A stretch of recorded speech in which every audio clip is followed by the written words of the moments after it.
E boa noite, vamos aí à nossa leitura do livro aqui na mentoria Master Salto. E a lei é a 11ª, Lei 11. Fuja a todo custo do pano de fundo.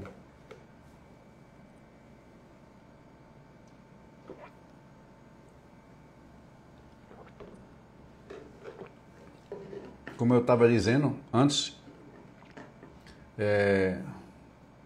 fala Billy, estava dizendo antes, a gente faz o devocional, a gente faz a leitura do dia, faz provérbios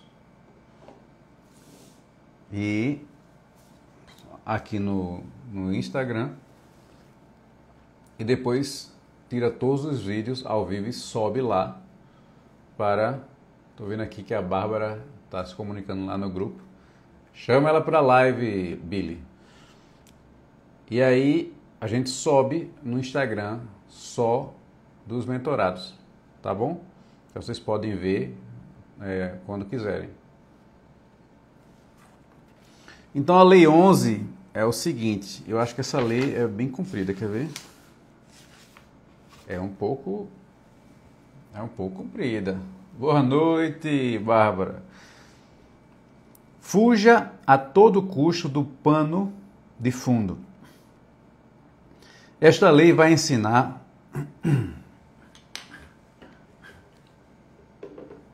Toma água aqui, é longo isso aqui.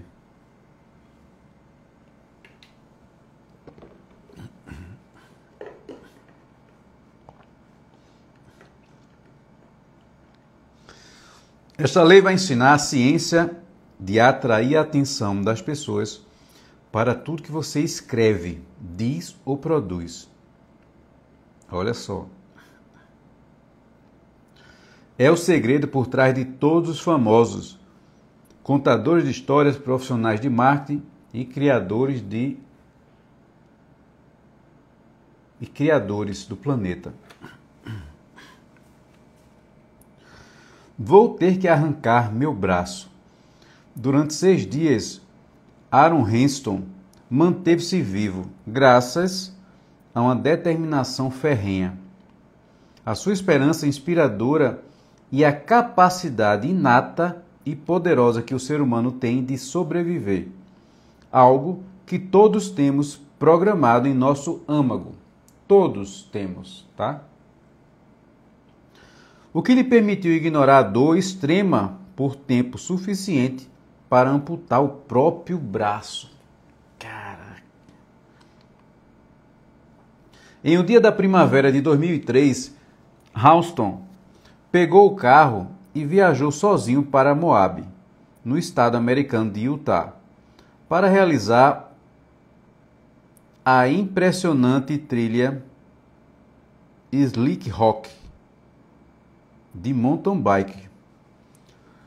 E aí foi passar alguns dias fazendo uma escalada solitária nos cânions da região, preparando-se para a subida do Delaney, lá no Alasca, antes conhecido como McKinley. Dali a alguns meses, ele adentrou o cânion Blue John em 26 de abril e cerca de 8 quilômetros adiante, chegou a um trecho onde enormes rochas estavam presas em paredes do cânion. Ao avançar lentamente, ele deslocou uma delas,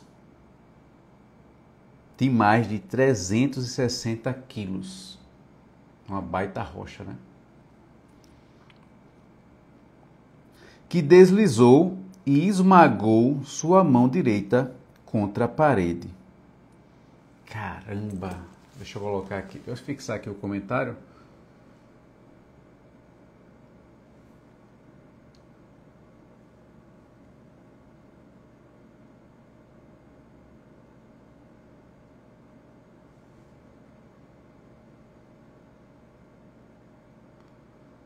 Vamos lá, imersão.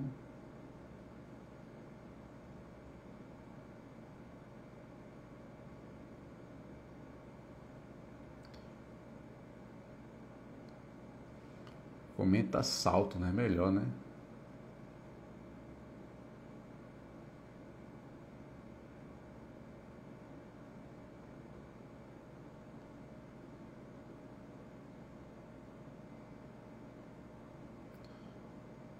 Imersão Master Salto 25 de janeiro. Isso aí. Ok.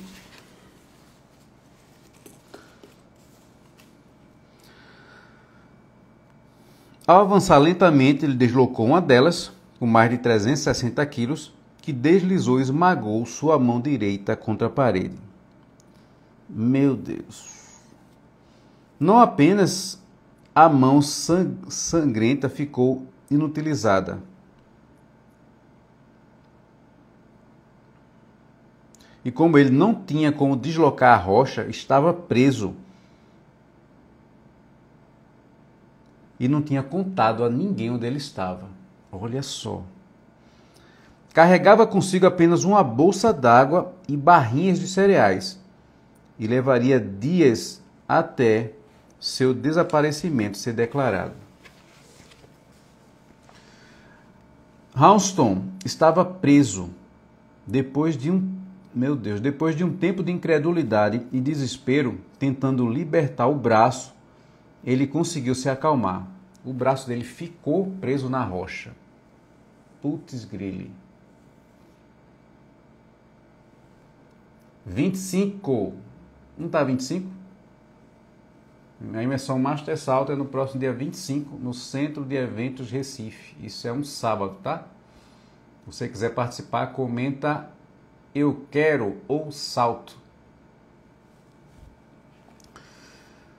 Depois de um tempo de incredulidade e desespero tentando liberar o braço, ele conseguiu se acalmar. O canivete suíço barato que ele estava levando era o único caminho imaginável para recuperar a liberdade. Nos primeiros dias, ele tentou desgastar a pedra, sem êxito. Depois escavava a parede do cânion, de novo sem sucesso. Ele estava ficando sem tempo. No começo ele tinha 3 litros de água, só lhe restava 1 litro. Eu estou imaginando que situação. Ana, boa noite. Boa noite, Cleidson.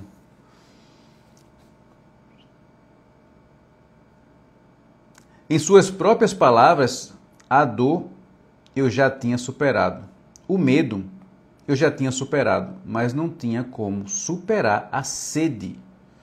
Fazia 5 dias que Houston estava preso no cânion. Sem alternativa, decidiu pelo impensável. Juntou suas coisas com a mão livre, respirou fundo e começou a amputar o próprio braço.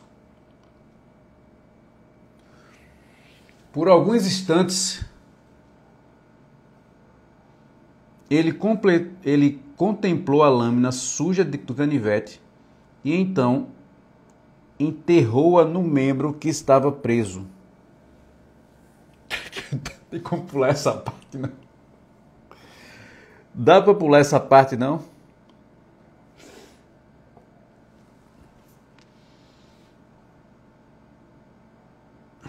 O processo demorou mais de 1 hora e foi bem sucedido. Houston estava consciente, vivo e por fim livre. Exausto e ensanguentado, mas repleto de alívio e adrenalina, percorreu o caminho de volta pelo cânion.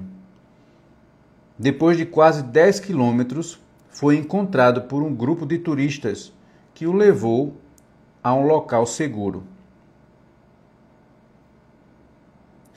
O livro escrito pelo próprio Houston, assim como o filme 127 horas, que retrata seu suplício, é impressionante.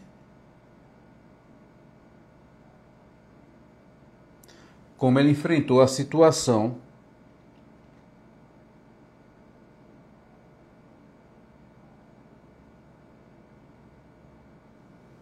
de forma curiosamente fria, calma e focada. Todo o resto, a dor, a esperança de um resgate, o acidente em si ficou para trás. Vou partir para a ação, conta.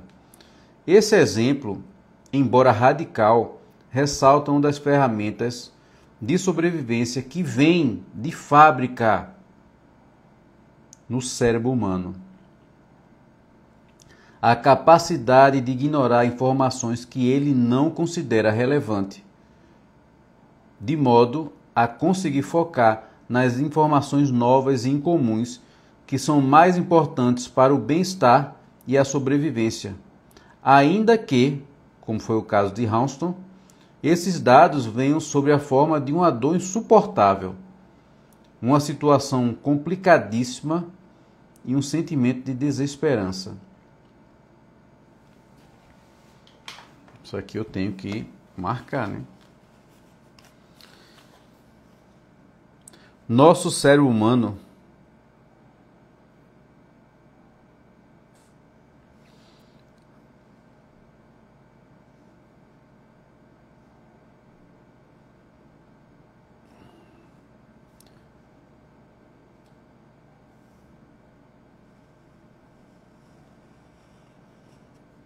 ele vem com várias ferramentas de fábrica.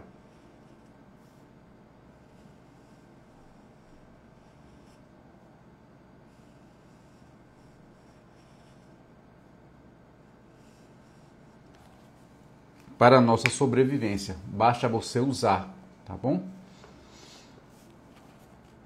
Ao descrever seu ferimento, Houston comenta no livro: talvez o mais estranho seja que eu não sentia a dor do machucado.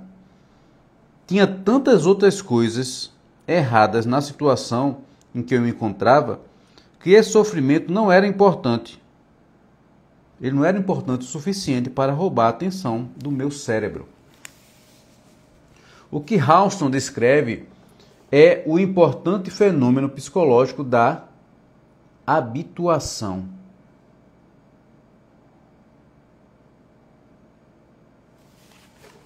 Fenômeno psicológico da habituação. Então vamos embora. Vai nascendo aí mais uma ferramenta. Habituação.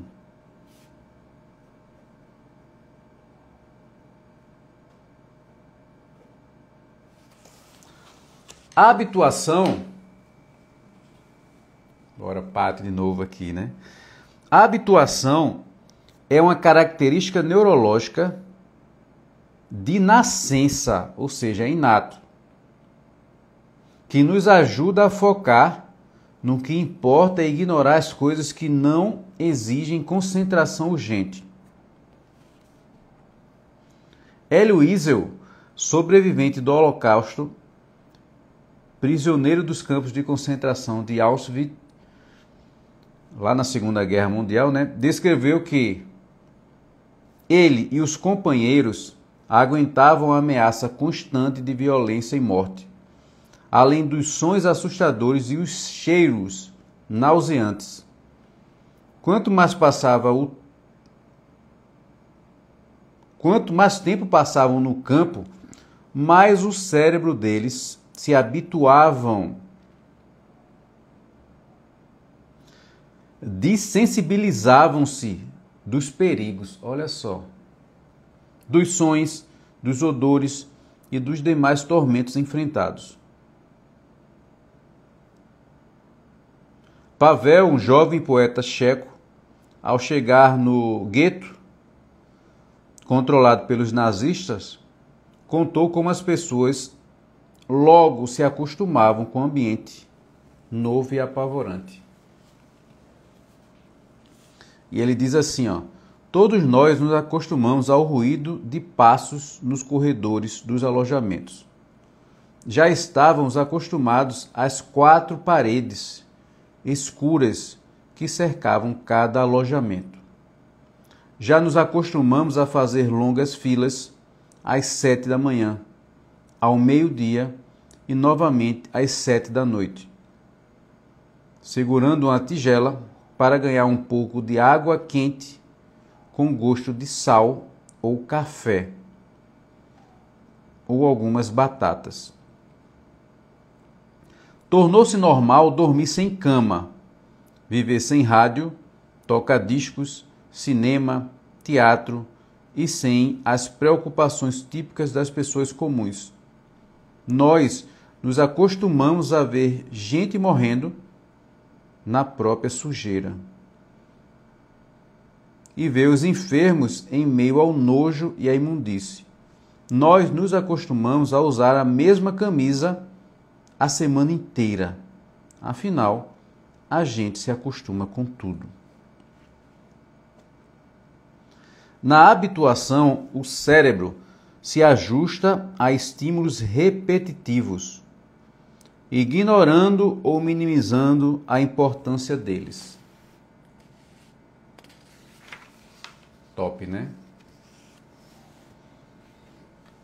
Fala, doutor. Dudu, seja bem-vindo. Por exemplo, se você estiver em um cômodo com burburinho baixo e constante, no começo isso pode até incomodá-lo, mas provavelmente depois de alguns minutos você não o notará mais, porque o seu cérebro se adaptará e deixará de processar o ruído.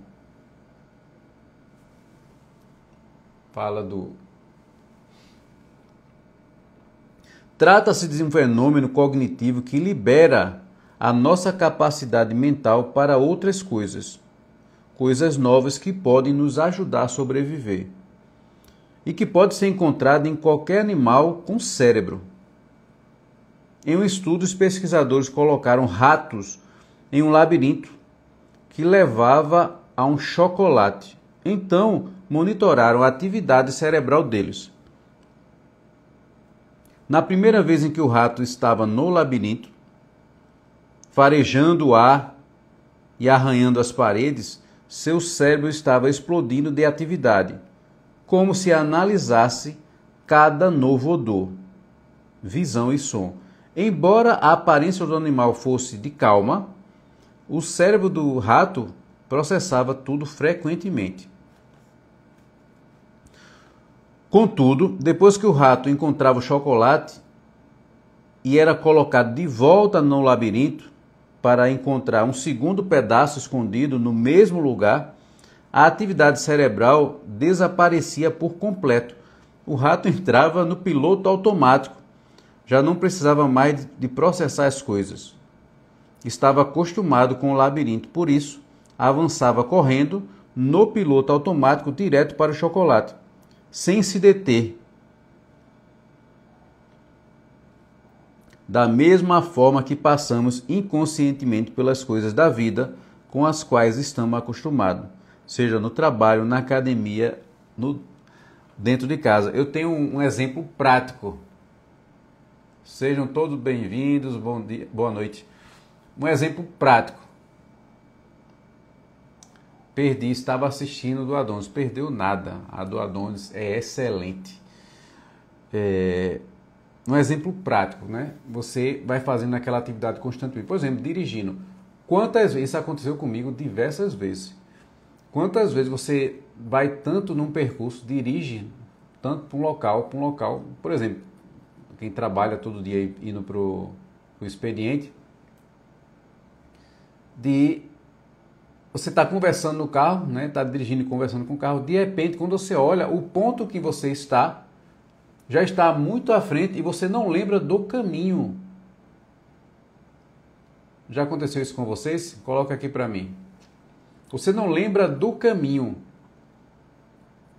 O que acontece? O cérebro se acostuma, então ele não vai ficar computando rua a rua, não vai ficar computando os prédios, nada do que está ali. Ele vai no automático e você segue todo o caminho indo para casa E já aconteceu várias vezes comigo. Em determinado momento, aí você pensa assim, caramba, eu já cheguei. Vou dar um exemplo. Você está indo daqui, estou indo daqui para o Alphaville. E aí, você vai conversando, né, vai dirigindo e tal. E quando você percebe, já está ali na BR. Caramba, ainda você não lembra do percurso, as ruas que entrou. Por quê? É para não gastar energia com aquilo. Só isso, tá? É automático.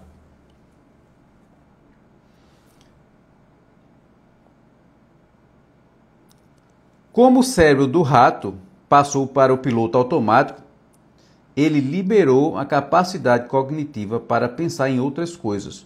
Portanto, na teoria, o rato podia ir correndo para o chocolate ao mesmo tempo que refletia sobre uma questão complicada que tenha surgido no trabalho naquele dia. Se bem que rato não trabalha, né? Rato rouba. Em um mundo em que não nos acostumamos ao estorno, nosso cérebro explodiria de tantos estímulos sensoriais que ele teria que processar. Sociedade semântica. Pai, pai, pai, pai, pai, pai, pai, pai, pai, pai, pai, pai.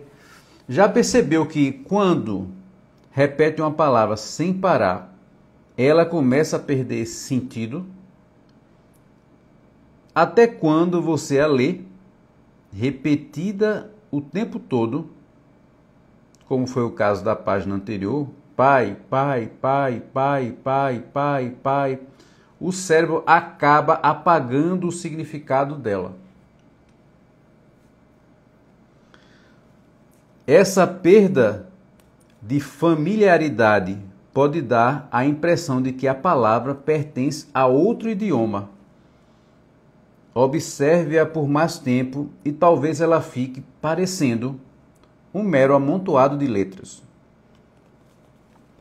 Complete-a por ainda mais tempo e ela se tornará apenas traços sem sentido em uma folha de papel. Provavelmente você já vivenciou situações em que uma hora ou outra, de tanto repetida, uma palavra começa a parecer estranha, esquisita ou confusa. Uma palavra que usou com tanta frequência em um curto intervalo de tempo que você precisou parar por um instante para conferir se ela realmente faz sentido. Tudo isso se deve a uma forma de habituação chamada saciedade semântica. Um termo cunhado por Leon James, professor de psicologia da Faculdade de Ciências Sociais da Universidade do Havaí. É quando o sentido de uma palavra ou de uma expressão torna-se temporariamente inacessível, em consequência da repetição e da tendência do cérebro de ignorar coisas a fim de poupar recursos. Esse efeito também pode ser constatado na vista em si. Quando o paciente recebe uma droga que paralisa a musculatura ocular, depois de alguns segundos, o mundo diante deles começa a desaparecer. Eles não adormecem, mas a incapacidade de mexer os músculos oculares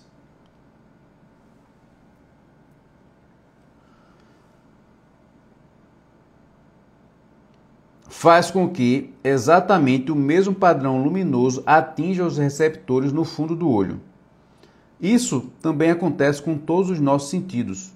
Quando a informação é constante, nós a ignoramos aos poucos, por meio de um processo de habituação que cancela aquilo que é constante. No caso, trata-se do mundo visual como um todo. Basta agitar a mão ou qualquer coisa que se mexa diante do rosto do paciente para que o seu mundo visual retorne.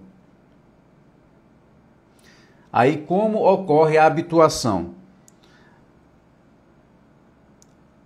O neurocientista Eugene Sokov costuma dizer que quando o indivíduo recebe um estímulo, palavras, sons ou até sensações físicas, o sistema nervoso cria basicamente um modelo.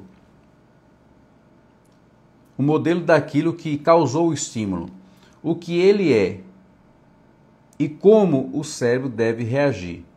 Na maioria dos estímulos sensoriais, não há necessidade de reação. Por isso, quando ocorre um estímulo sem importância, o modelo criado pelo cérebro inclui instruções para ignorar aquele estímulo dali por diante. Aí tem aqui a imagem, tá? Tem um gráfico que eu vou postar nos stories, vou tirar uma foto aqui e eu posto lá. O medo retarda a habituação. Perigo, perigo, perigo, perigo, perigo, perigo, perigo. Repetidas vezes aqui tem escrito perigo, tá? Curiosamente, quando a palavra perigo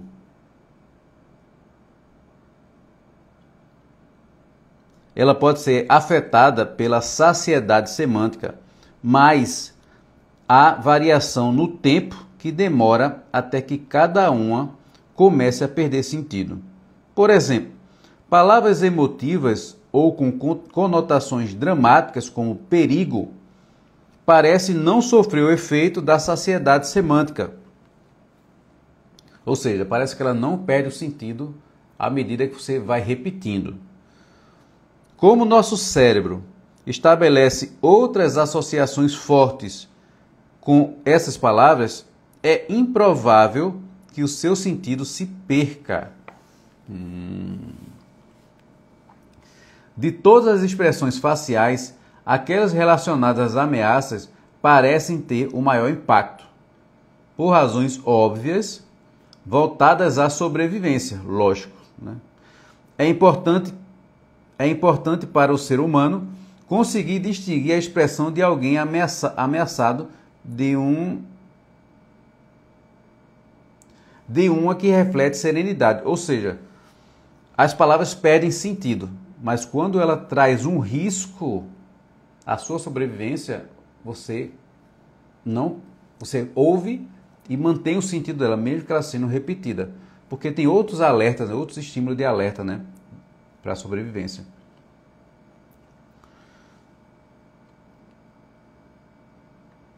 Voltar à sobrevivência, importante, ok. Foi demonstrado que os bebês, aos 7 meses, prestam mais atenção, isso aqui é para as mamães, tá?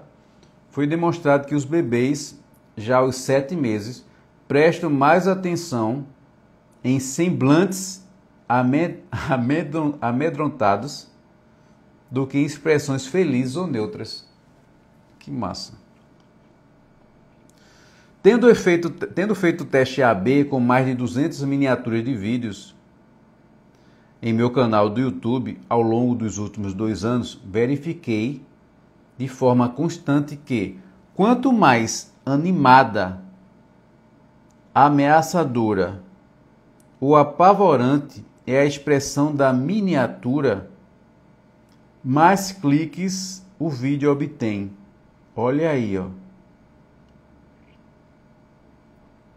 Rostos que apresentam neutralidade, que o cérebro se acostumou a ignorar e a considerar pano de fundo, têm um desempenho significativamente pior em termos de cliques, qualquer que seja o canal.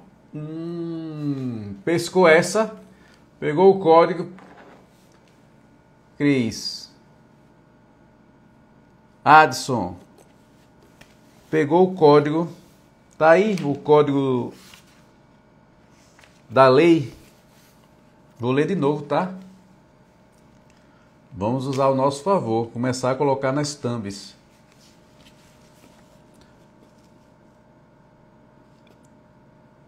Tendo feito o teste AB com mais de 200 miniaturas de vídeos para o meu canal do YouTube, ao longo dos últimos 2 anos, verifiquei de forma constante que quanto mais animada, ameaçadora ou apavorante, não tem que ser sempre uma coisa negativa, né? Animada,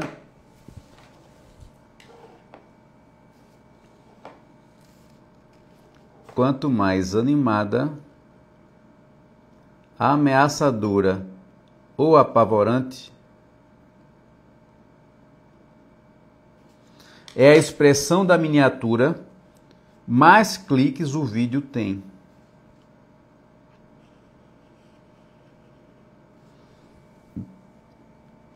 Os rostos que apresentam neutralidade, o cérebro já se acostumou. Massa. Vou fazer os próximos vídeos assim. As próximas thumbs.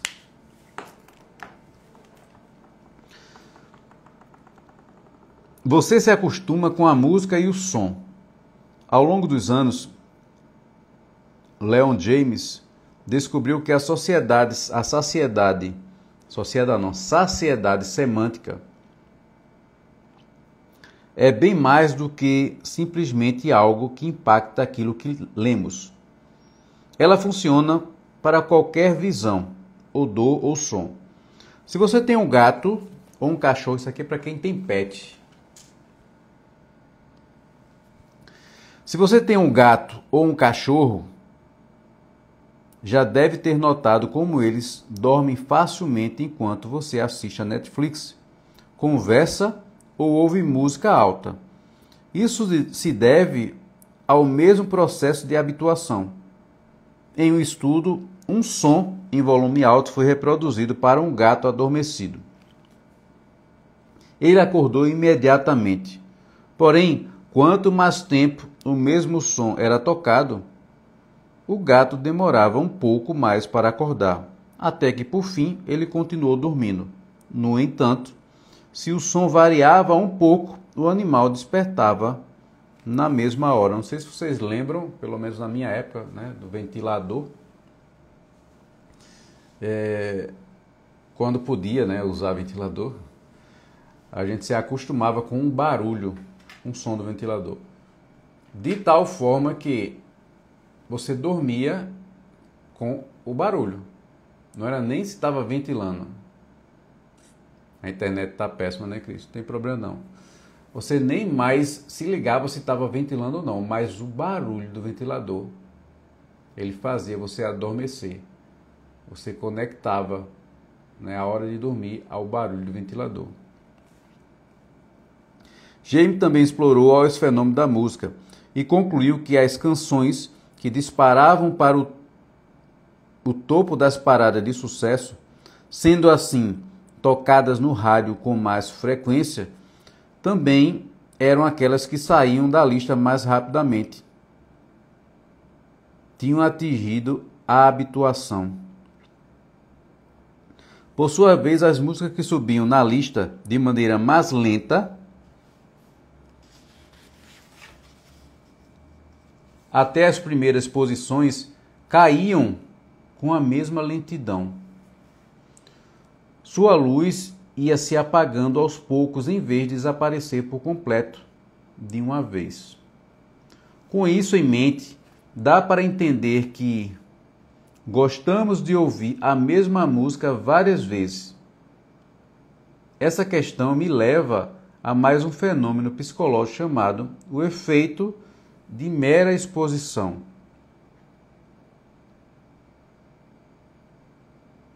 Ele diz a respeito da tendência de indivíduos de adquirir preferência por coisas ou pessoas que lhes são mais familiares por conta da exposição repetitiva. Em um experimento conduzido em 1968 pelo psicólogo social Robert Zajonc, os participantes foram expostos a uma série de palavras sem sentido. Cada uma delas apresentava 1, 2, 5, 10 ou 25 vezes. Os participantes deram às palavras ouvidas 5, 10 e 25 vezes notas mais altas do que aquelas com uma ou duas exposições. Isso aqui é praticamente o que acontece na propaganda, né? a repetição dos anúncios, o que é como você passa ali. Eu estava correndo por esses dias e eu vou ali pela encruzilhada, correndo, vou até os Aflitos. E era um domingo, meio deserto, e eu passei por um anúncio, né, uma placa, aquela de LED, vertical, onde estava escrito, era um anúncio da Faculdade Estácio. E tinha lá, né, um aluno, tal, e a logo. E eu passei correndo e fiquei pensando, caramba, o sentido disso aqui, né, gastando energia num domingo, ninguém ali na rua, e quem é que está olhando para aquilo ali? Mas é justamente você de tanto passar e olhar, tanto passar e olhar, tanto passar e olhar, no momento que surgir a necessidade de, eita, eu quero fazer uma pós, como você falar isso? Eu quero fazer uma pós, uma graduação, aí o cérebro vai buscar as imagens que ele viu repetidas vezes, e aí ele já traz a Estácio, e aquilo já te dá uma confiança. Eu não vou procurar outra, porque se a outra não está aparecendo tanto, não tem relevância, não deve ser boa, né? O efeito de mera exposição foi desde então comprovado por diversas experiências. Assim, se algo chama a nossa atenção, mas preferimos aquilo com que estamos familiarizados, existiria um nível de exposição ideal, a fim de que tal novidade seja ao mesmo tempo desconhecida o bastante para o nosso cérebro reaja, mas familiar o suficiente para gostarmos dela. A resposta é que sim, os cientistas dão a isso o nome de nível ótimo de exposição. Eita, que eu quero saber qual é o nível ótimo de exposição.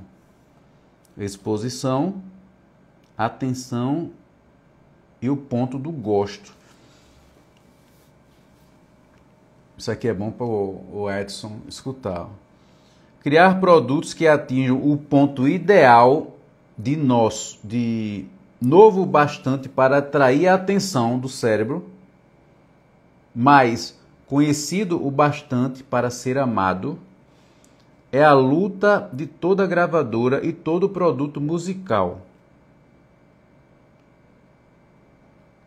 É por isso que são criados vários remixes das músicas de sucesso que novos artistas fazem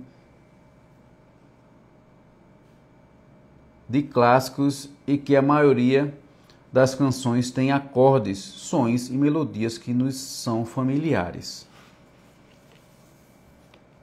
Nós nos acostumamos aos cheiros. O seu cérebro,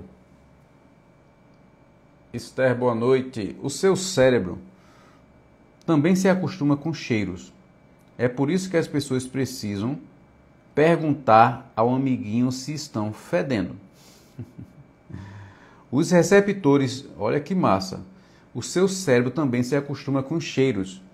É por isso que as pessoas precisam perguntar ao amiguinho se estão fedendo. Os receptores das narinas se habituaram e os sinais deixaram de ser enviados para o cérebro. Ou seja, eles não conseguem mais sentir o cheiro do próprio odor. Caso você tenha experimentado a amostra de perfume uma atrás da outra, já conhece esse fenômeno, né? Às vezes, os vendedores o incentivam a cheirar grãos de café entre diferentes fragrâncias. A tentativa de reduzir esse efeito da habituação nasal. Em um estudo, os pesquisadores deram aos participantes um purificador de ar que soltava no quarto um cheiro muito forte, mas agradável, de pinho.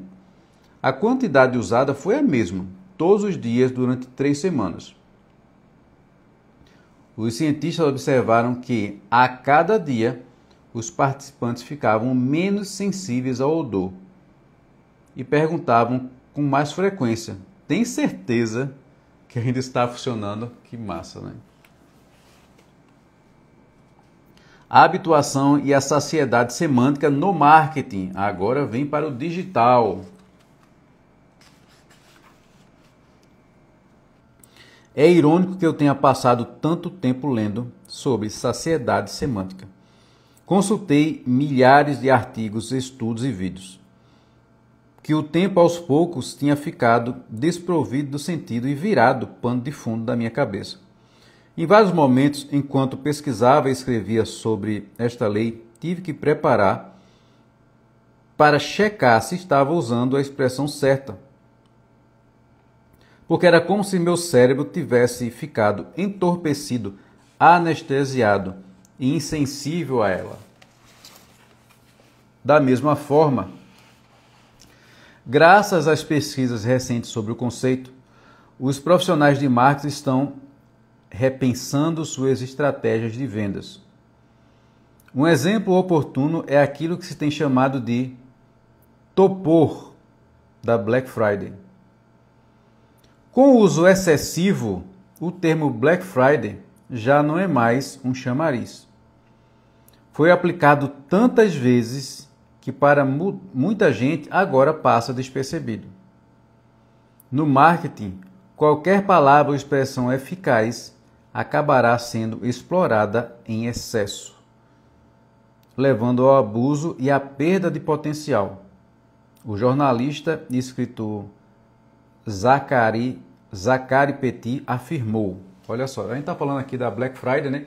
Que principalmente no Brasil, o Brasil sempre gosta de exagerar. As pessoas não sabem a medida certa, né?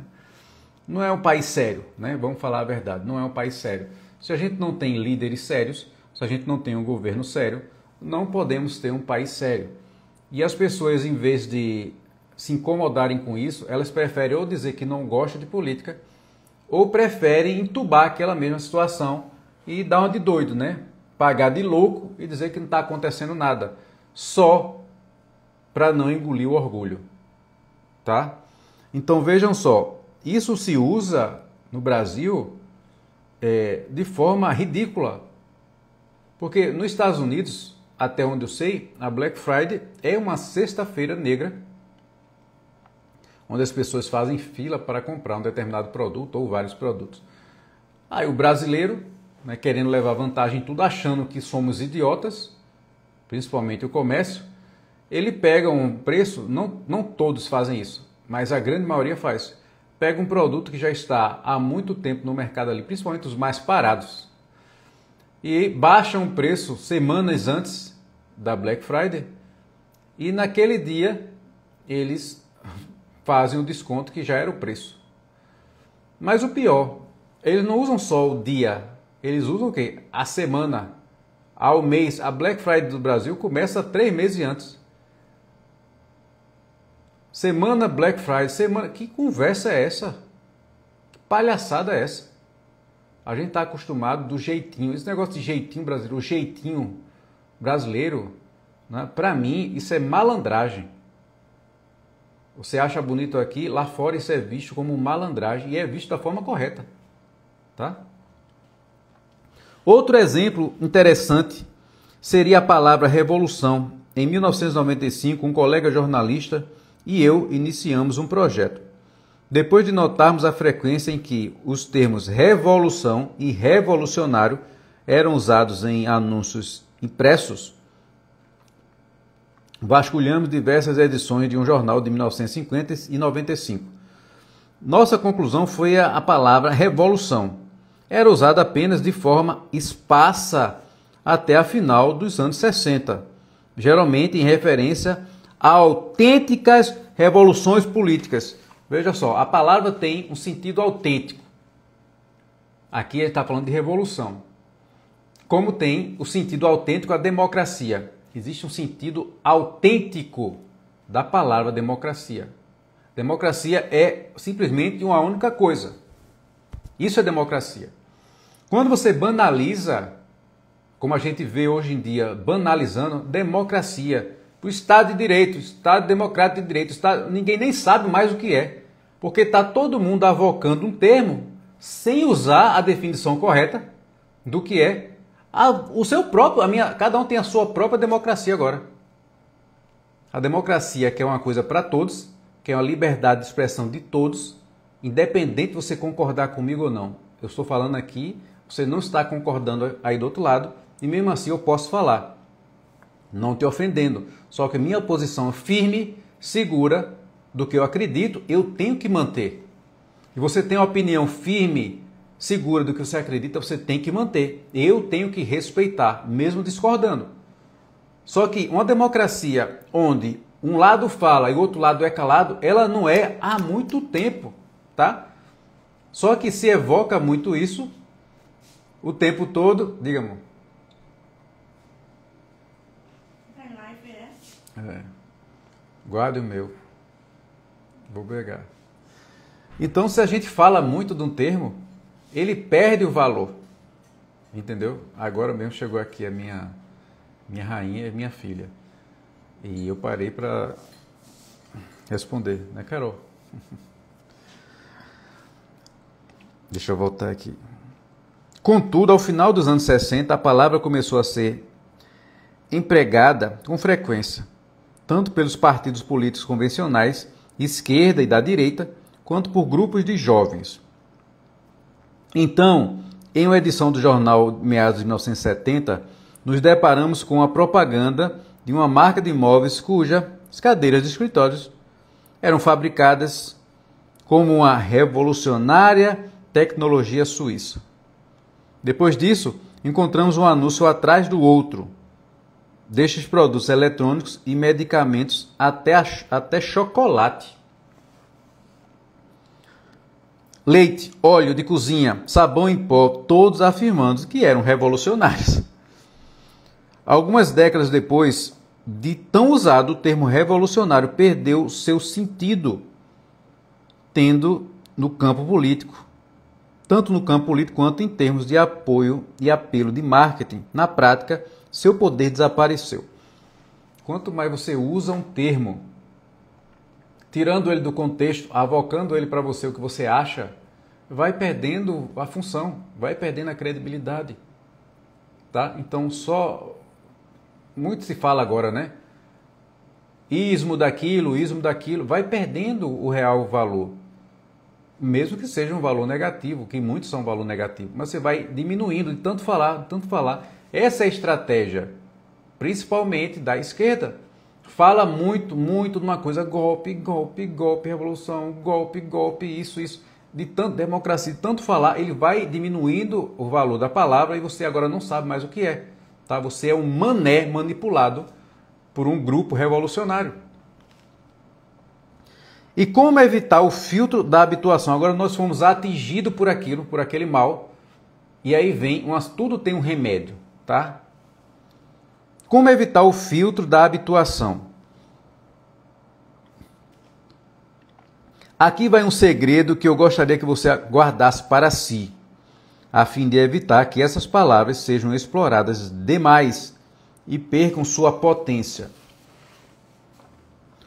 Quando lancei o meu podcast do Diário de um Livro, de um CEO, no YouTube, gerávamos milhões de visualizações mensais para o canal. Cerca de 70% dos ouvintes frequentes não se inscreviam.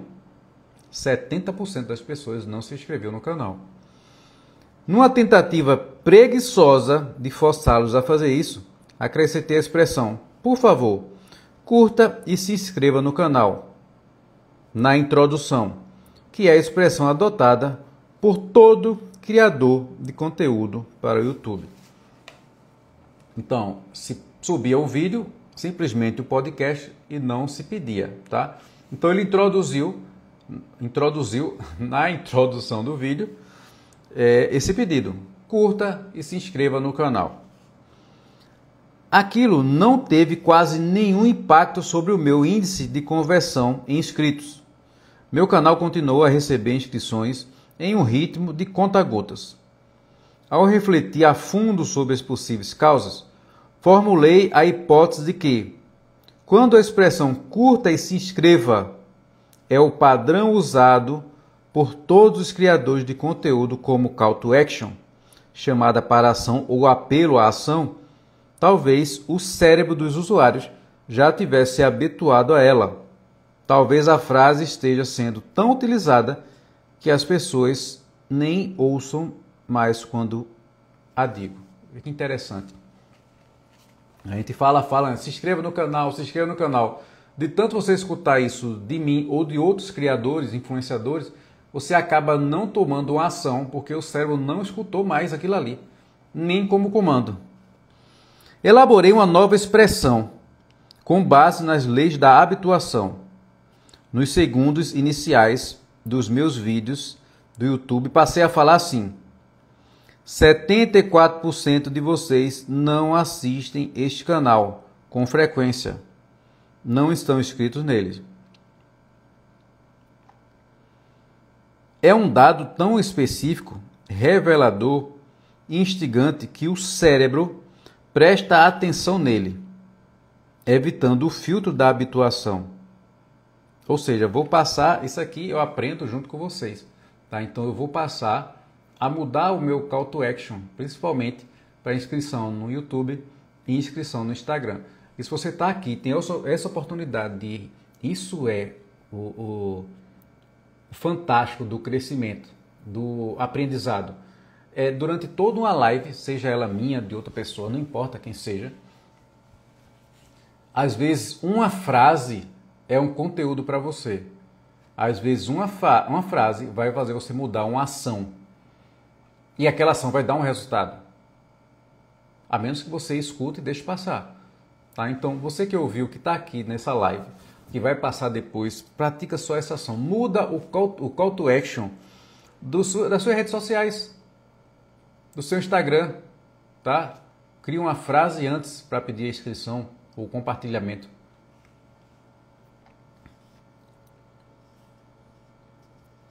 Caso você tenha gostado de algum dos vídeos, poderia me fazer o favor e clicar para se inscrever? É um apelo à reciprocidade, um fenômeno psicológico segundo o qual as pessoas farão algo por você, caso sintam que você fez algo por elas. Então você vai dizer: eu gravei esse vídeo para você. Então, se você puder, você se inscreve aqui no canal para ficar sendo notificado dos demais vídeos. É uma promessa, outra aqui, isso ajuda o canal mais do que você imagina. E quanto mais popular ele ficar, mais importantes serão os convidados.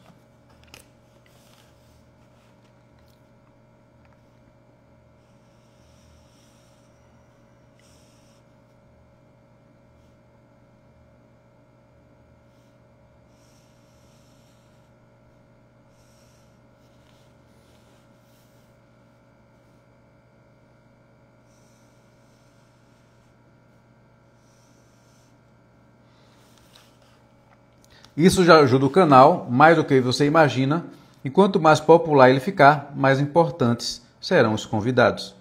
É uma promessa de recompensa futura se você se inscrever. Terá um benefício, que são os convidados mais importantes. Depois de usar uma única vez esse novo call to action, a taxa de conversão e visualizações para inscritos no canal aumentou incríveis 430%.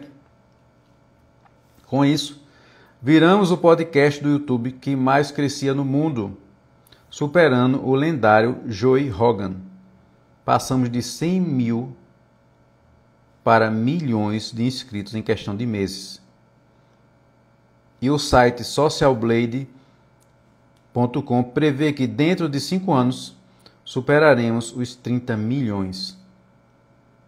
Na minha definição, o plano de fundo, o uso excessivo dos termos e expressões e calls to action que se popularizaram a tal ponto que o cérebro se acostumou, os ignora.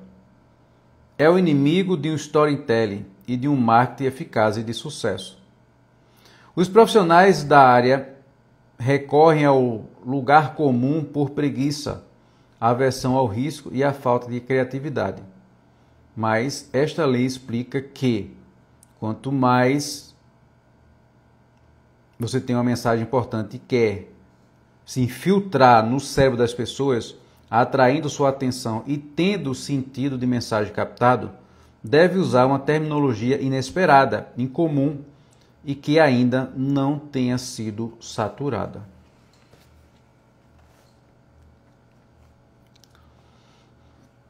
A próxima chave é o seguinte: a repetição não é a chave para o sucesso.